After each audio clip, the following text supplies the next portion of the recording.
Hi, my name is Amber Winton and I'm the founder and CEO of NextWork. NextWork's mission is to meet the skill demand to solve the world's toughest problems. Today I'm going to be answering some of your questions. If you have any other questions, please pop them in the comments below. Today's question is, how do you recover and restore yourself? I used to think that recovery and restoration was me going home and dumping all of my thoughts and troubles on my family, but that turns out to not be a very good idea. So now when I need some restoration for myself, bring back my energy levels, I actually make sure that I just do that on my own. I enjoy reading, I enjoy sleeping. I usually catch up on some sleep. I'll read a good book.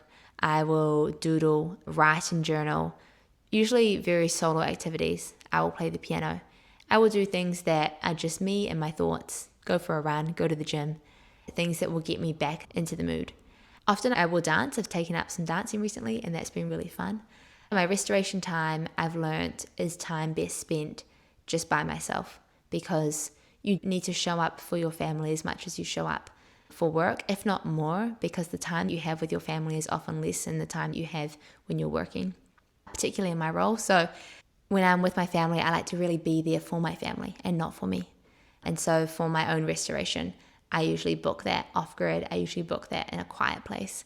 And I make sure that I'm really intentional with that, because that's what I need to show up as the best version of me at work and at home.